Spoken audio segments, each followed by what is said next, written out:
ওই মুহূর্তে যেই ছেলেটা আপনার পায়ে অথবা কোমরে তার গুলি লাগছিল, সে দেখলাম লাফ দিয়ে ভিতরে আসছে, তো ভাবলাম সে চলে আসতে পারবে, কিন্তু সে আমাকে বলতেছিল যে ভাই আমাকে বাঁচান। তখন আমি ভাবলাম যে আমার তো মানে অবস্থা, এখানে ফ্যামিলি আছে আমার, আমি কিভাবে তার সামনে যাব।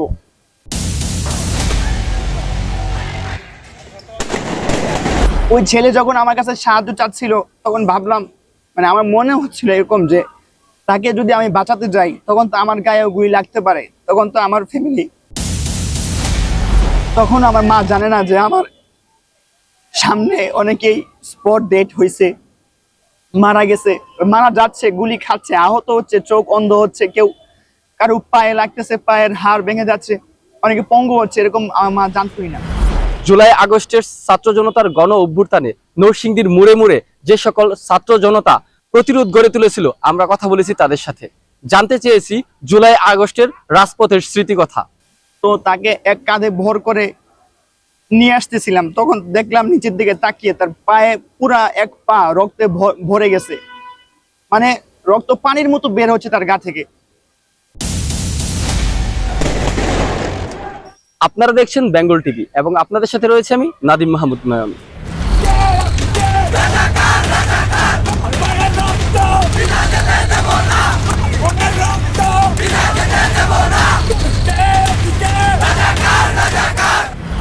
উনিশ তারিখের সন্ধ্যার পূর্বের মুহূর্ত, যখন জেল পুরোপুরি ভেঙে ফেলেছে এবং ভিতর থেকে যত আসামি আছে সব বের হয়ে গিয়েছিল এবং অস্ত্রাগার যা ছিল ভেঙে সেখান থেকে অস্ত্র, গোলা বারুদ, গুলি এগুলো লুট হচ্ছিল এবং অনেকে অস্ত্র নিয়ে নিয়ে আপনার জেলখানা মোড়ে ভেঙে ফেলা হচ্ছিল। ভাঙার কারণ হচ্ছে অনেকে বলতেছিল যে এই অস্ত্র দিয়ে আমাদের ভাইকে হত্যা করা হচ্ছে, তাদেরকে গুলি করা হচ্ছে, তাদেরকে আহত নিহত করা হচ্ছে। আর ছাত্ররা ছিল বা সাধারণ জনগণ, সাধারণ যারা ছিল এরা হচ্ছে জেলখানা মোড়ের পিছনে একটা গেট আছে, ওই গেট বর্তমানে এটা ওয়াল করে ফেলছে, আগে এখানে একটা গেট ছিল, সেই অবধি হচ্ছে সাধারণ ছাত্র এবং সাধারণ জনগণ, আর মুখোমুখি হচ্ছে পুলিশ।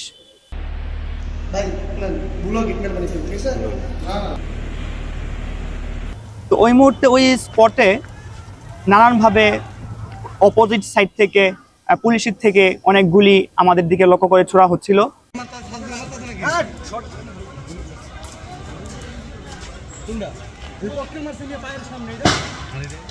তো মোটামুটি আক্রমণ পাল্টা আক্রমণ, আমাদের কাছে তো কোনো অস্ত্র নেই, যারা সাধারণ ছিল, শিক্ষার্থী ছিল, তাদের কাছে কোনো অস্ত্র নেই। 19 তারিখের ঘটনাটি, সেখানে আপনার তারা পুলিশ আমাদের উপরে অনেক টিয়ার শেল মারতেছিল, এরপর ছিটাগুলি যেটাকে স্প্রিন্টাল বলি, সেগুলো আমাদেরকে মারা হচ্ছিল। এর মধ্যে একটা ঘটনা ঘটছিল, আমার সামনে টিয়ার শেল এসে পড়লো। টিয়ার শেলটা প্রথম থেকে আমার ভাবনা ছিল আমি এটা হাতে ধরে ফেলে দিব, এরকম কয়েকটা ফেলছিলাম, কিন্তু লাস্ট একটা যখন আমি ফেলবো ওই মুহূর্তে ওইটা পুরোপুরি ধোঁয়াটা আমার নাকের উপরে এসে পড়ে, নাক, চোখ, ফুসফুস টোটালি ব্লক, শ্বাস নিতে পারতেছি না, চোখ বন্ধ হয়ে গেছে, মুখের অবস্থা খুব খারাপ, ঝাঁঝালো একটা অবস্থা হয়ে গেছিল। তো আমার আশেপাশে কেউ নাই, সবাই সাইডে সরে গেছিল। তো আমি একদম জেলখানা মোড়ের মেন রোডের মাঝামাঝি অবস্থানে আসছিলাম, ডিসি রোডের যে সাইডটা। তো ওই মুহূর্তে আমার চোখ টোটালি বন্ধ হয়ে গেছিল, যে আমি একটু সাইডে চলে যাব ওই অবস্থাটাও আমার নাই। আমি বলতেছিলাম ভাই আমাকে ধরেন, আমাকে সাইডে নিয়ে যান। তো ওই মুহূর্তে আমার আশপাশে কেউ না, সবাই সাইডে চলে গেছিল। তো ওই পিছন থেকে, মানে এখন তো আমি মুভ করতেছিলাম, সরে যাওয়ার চেষ্টা করতেছিলাম, পিছন থেকে যদি গুলি করতো ওই গুলি হয়তো আমার গায়ে লাগতে পারতো। তো ওই মুহূর্তে গুলি করা হয় নাই। তো আমি আমার অনুমান হিসেব করে আমি সাইডে চলে আসলাম, ওয়াল ধরে, ফার্মেসিগুলো ডান পাশে, ওয়াল ধরে ধরে সামনে আসলাম। তখন সবাই মিলে আমাকে ধরে ধরে আপনার এই আগুনের দিক নিল, কারণ আগুনের তাপ দিলে টিয়ার শেলের যে ধোঁয়াটা বা যে ঝাঁঝালো অবস্থা থাকে সেটা কমে যায়। তো সন্ধ্যার পূর্ব মুহূর্তে যেই মূল পয়েন্ট, সন্ধ্যার পূর্ব মুহূর্তে হচ্ছে আপনার ছাত্র বা সাধারণ যারা জনগণ ছিল তাদের হাতে অস্ত্র চলে আসে এবং তাদের হাতে গুলিও ছিল, কেউ গুলি আনতেছে, কেউ ম্যাগাজিন আনতেছে, কেউ অস্ত্র আনতেছে। তো ডেন্টাল হাসপাতালের বরাবর অনেকে ফায়ার করতেছিল সাধারণ জনগণ থেকে, এবং ওই পাশ থেকেও হালকা কিছু ফায়ার করতেছিল। তো আমি এবং আমরা আরো 4-5 জনের মতো আমরা জেলখানার যে পিছনের গেট, এই গেটের বরাবর ছিলাম। সন্ধ্যার পূর্ব মুহূর্ত, তখন পুলিশের একটানা ননস্টপ ফায়ার যেটাকে বলে, আপনার লাইফ বুলেট যেটাকে বলে, বা আপনার এই 7.62 বুলেট বলে এটাকে, 47 বা এই বন্দুকগুলা তারা ইউজ করতেছিল। একটানা নন স্টপ ফায়ার করতেছিল। আমার সামনে 5 জন ছিল, সবাই আপনার মোটামুটি এই গুলির কারণে সব সরে দৌড় শুরু করছিল আপনার জেলখানা মোড়ের দিকে। তো এই পাশে জেলখানার গেট যে খোলা, ওইটা অনেকে হয়তো খেয়াল করেনি। তো আমার পাশে মোট 4 জন, ওরা সবাই মানে দৌড়ে যান বাঁচানোর জন্য চলে গেছিল। আমি যখনই আপনার রাস্তায় উঠবো এই ডিসি রোডে আমরা একটু প্রতিহত করার জন্য, ওই মুহূর্তে আমার সামনে 3 জন স্পটেই গুলিবিদ্ধ হয়। এর মধ্যে একজন স্পটেই শুয়ে পড়ে গুলি লাগার পরে, আরেকজন সিটকে যায়, আরেকজন ভিতরে লাফ দিয়ে চলে আসে এই ওয়ালের ভিতরে, জেলখানার যেই ওয়াল গেটের ভিতরে চলে আসে। তো এই সিচুয়েশনটা দেখার পরে মানে আমি ভাবতেছি এখন আমি যদি সামনে যাই, কারণ তারা তো এভাবে নন স্টপ ফায়ার করতেছে। এই নন স্টপ ফায়ার হওয়ার কারণে আপনার প্রাইম জেনারেল হাসপাতালে দোতলায় একজন মহিলা ছিল গর্ভবতী, উনার গায়ে পর্যন্ত পুলিশের গুলি লেগে যায়। এমন ভাবে তারা ফায়ার করতেছিল নন স্টপ, এবং হচ্ছে অগুছালো ফায়ারিং আছে না যে মুখ সোজা বরাবর, এরকম না, সব আশেপাশে জানালা বিল্ডিং সব দিকে লাগতেছিল।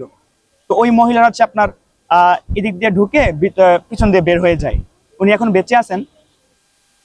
তো যখন আমি ওইখান থেকে মুভ করবো, চলে আসবো, কারণ এখান তো আর পসিবল না সামনে আগানো, ওই মুহূর্তে যেই ছেলেটা আপনার পায়ে অথবা কোমরে তার গুলি লাগছিল, সে দেখলাম লাফ দিয়ে ভিতরে আসতে, তো ভাবলাম সে চলে আসতে পারবে, কিন্তু সে আমাকে বলতেছিল যে ভাই আমাকে বাঁচান। তখন আমি ভাবলাম যে আমার তো মানে অবস্থা, এখানে ফ্যামিলি আছে আমার, আমি কিভাবে তার সামনে যাব। যেভাবে তারা ফায়ার করতেছিল, ওই মুহূর্তে আমি তাকে বাঁচাতে যাব, সেই মুহূর্তে আমার গায়ে গুলি লাগে।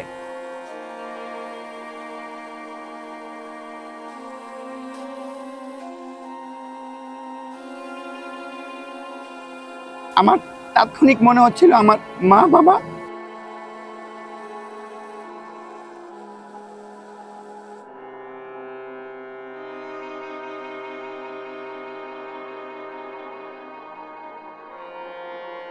আমার তাৎক্ষণিক মনে হচ্ছিল আমার বাসায় তো আমার ফ্যামিলি আমার জন্য অপেক্ষা করতেছে। আমার বাবা মা সঠিকভাবে জানেও না যে আমি আন্দোলনে আছি বা আন্দোলনের কোন পয়েন্টে কি করতেছি, কোন অবস্থানে আছি। আমার মনে হচ্ছিল আমার ভাই, আমার বোন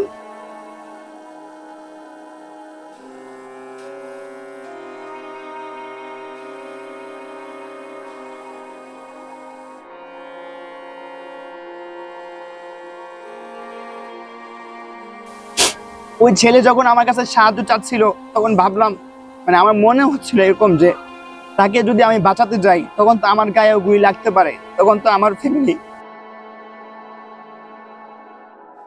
তখন আমার ফ্যামিলি আছে, আমার ভাই বোন মা বাবা সবাই আছে আমার, তখন কি হবে। এই চিন্তা করে আমি আবার চলে আসলাম। চলে আসার পরে আবার আমি ফিরে গেলাম যে না ভাই, আমার সামনে এক যোদ্ধা ভাই আহত হইল, তাকে আমার বাঁচানো উচিত। তখন আমি ওই চিন্তা ভাবনা করি তার কাছে এগিয়ে গেলাম। তখন ওর নন স্টপ ফায়ারিং চলতেছি, যদি একটা গুলি আমার গায়ে লাগে, তার অবস্থা আমি দেখতেছি পড়ে আছে। তখন তাকে 2-3 বার চলে আসলাম। তারপর আমার চিন্তা হলো আমার সহযোদ্ধা ভাই, তাকে আমার বাঁচানো উচিত।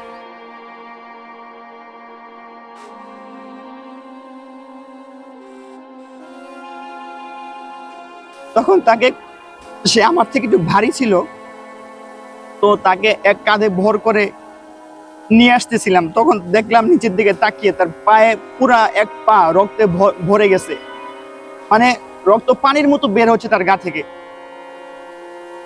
কোন রকম তাকে আমি এগিয়ে জেলখানার মেন গেট পর্যন্ত ভিতর দিয়ে আনলাম। ওই দিন আপনার দুটো গেট খোলা ছিল, এই জন্য ওই 19 জুলাই আপনার জেল ভাঙা হয়েছিল। নরসিংদী সহ বাংলাদেশের একটা টার্নিং পয়েন্ট ছিল নরসিংদীর এই জেল ভাঙা। তখন আমি কাউকে পাচ্ছিলাম না যে ওনাকে হ্যান্ড ওভার করবো বা ওনাকে আমরা কয়েকজন মিলে ধরবো। জেলখানার মেন গেট যাওয়ার পরে সেখানে 3-4 জন ছিল, তো 4 জনের মধ্যে 2 জন প্রথম ধরলো 2 কাঁধ করে। এরপর যখন তাকে কোলে নিল, তখন তার পা থেকে পানির মতো রক্তগুলো পড়তেছিল। ছাত্ররা তো পুলিশকে প্রথমত কোনো ক্ষতি করেনি বা পুলিশের উপর কোনো অ্যাকশন নেয়নি, কোনো ইট পাটকেল কিছুই করা হয়নি, কিন্তু তারা সেই 16 তারিখ থেকেই 18 তারিখ এভাবে ছাত্রদের উপর আক্রমণ করে এবং 18 তারিখ তাহমিদ সহ ইমন এই দুজনকে তাদের তাদের ছোড়াগুলিতে নিহত করে ফেলে। তখনও তো কোনো আন্দোলনের মূল যে পয়েন্ট বা এই গোলাগুলি এরকম ছিল না। এই পুলিশ প্রশাসন তারাই আগে আক্রমণটা চালু করে। তাকে যখন আপনার কোলে করে হাসপাতাল পাঠানো হলো, এর পরের দিন 20 তারিখ কারফিউ জারি হয়েছিল। সেদিন আমি হাসপাতাল থেকে অনেকগুলা খোঁজ নিলাম, কিছু কিছু হাসপাতালে, যে এই ছেলেটা কি আছে বা এরকম রুগী যে পায়ে গুলিবিদ্ধ হয়েছিল তারা এখানে আসছে কিনা। এখন অব্দি আমি তার খোঁজ পাইনি যে সে আজও বেঁচে আছে নাকি মারা গেছে। আন্দোলন যখন সরাসরি গুলি হচ্ছিল ওই মুহূর্তে সবাই আমার সাথে যোগাযোগ, মানে আন্দোলন যেদিন চলতেছিল প্রত্যেকদিন আমার সাথে যোগাযোগ করতো, অনেকেই কল দিত। ছাত্র দলের ছিল তালহা, মাহির, অনেক শিবিরের ভাইয়েরা কল দিতেন, ওমর ফারুক ভাই, আদনান ছিল, অনেকেই আমাদের এলাকা থেকে কল দিত যে ভাই কি অবস্থা, কি চলতেছে, কোন দিকে আসো, খোঁজ খবর নিত। ওই মুহূর্তে আমার মাও আমাকে কল দিছিল, বাট ওই মুহূর্তে টোটালি ফায়ারিং চলতেছিল। তো আমার নাম্বারটা আমি খেয়াল করছিলাম না। আম্মা কল দিল যে কই তুই।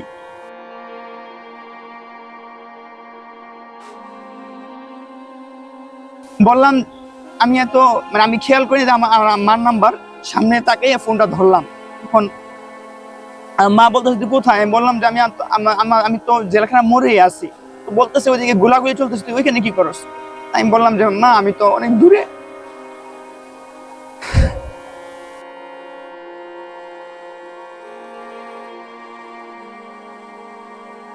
যে মা আমি তো যেখানে গোলাগুলি চলে সেখান থেকে অনেক দূরে, আমি তো অনেক দূর থেকে দেখতেছি, আমার এখানে গুলি লাগবে না, অনেক দূরে আমি।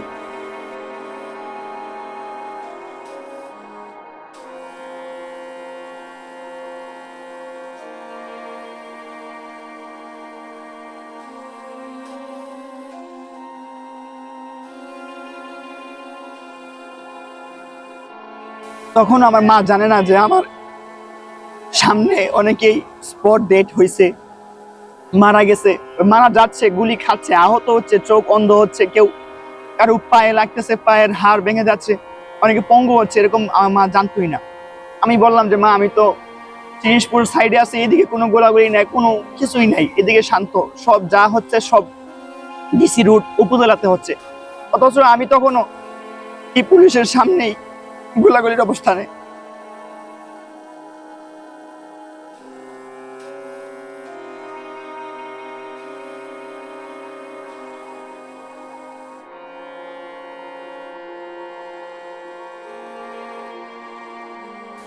আমার ফ্যামিলিকে আমি বুঝতে দেইনি যে আমার সামনে অবস্থা অনেক খারাপ, আমি খারাপ অবস্থানে আছি, যে আমারও খারাপ কিছু হতে পারে, কোনোভাবে এটা বুঝতে দেইনি। এবং হয়তো এখনো আমার ফ্যামিলি জানে না যে আমি কিরকম মুহূর্তগুলোতে ছিলাম।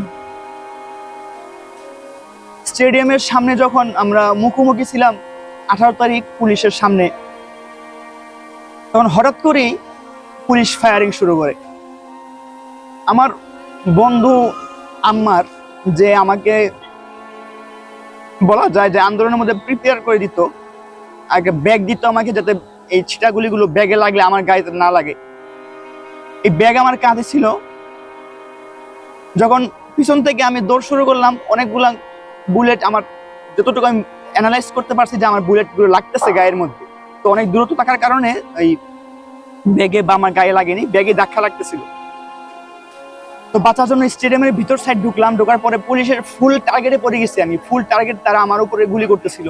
যে একটা ছেলে, আমি একাই ছিলাম, আমার প্রতিবেশী সাজিদ, সে আমাকে বারবার বলতেছিল ভাই এখান থেকে চলে আসো চলে আসো, কিন্তু আমার এখান থেকে মুভ করার মতো কোনো পথ ছিল না। গাছের পিছনে লুকাইলাম, গাছ ওই পুলিশগুলোর সামনে এসে পড়তেছিল, মানে গাছ থেকে না সরলেও তারা আমাকে ধরে ফেলবে। মানে এতটা হিংস্র ছিল পুলিশ যে একটা ছেলে পাইছে তাকে মেরেই ফেলবে, এরকম একটা অবস্থান তাদের। যখন আমি দৌড়তেছিলাম তখন আবার ফায়ার শুরু করলো। মানে কোনো পথ নেই, ডানে বামে বা কোন দিকে যাব কোনো পথ নেই। তখন আমি জাস্ট আল্লাহ,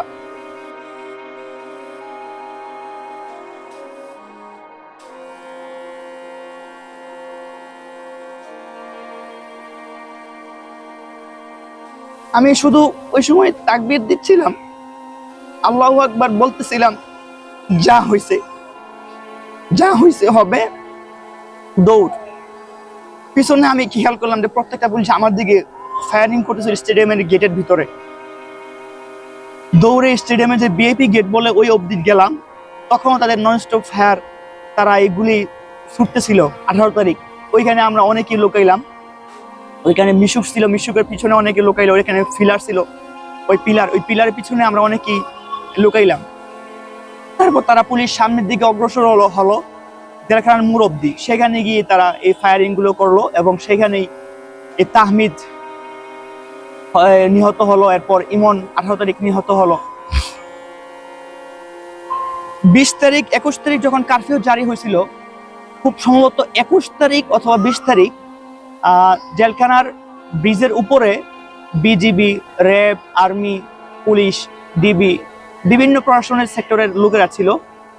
এর মধ্যে আপনার টিভিএস শোরুম, জেলখানা মোড় যেটার সাইডে টিভিএস শোরুমটা, ওইখানে অনেকেই দাঁড়ানো ছিল। ওই দিন কোনো মিছিল না, এমনি নর্মালি দাঁড়ানো ছিল। হঠাৎ করে ওইখানে দাঁড়ানো অবস্থায় দুজনকে ফায়ার করা হলো। একজনের এই বুক বের করে নিচে দিয়ে বের হয়েছে, আর এক মুরব্বীর হয়তো পায়ে লাগছিল, খুব সম্ভবত খেয়াল নেই। একজন সেখানে নিহত হইল।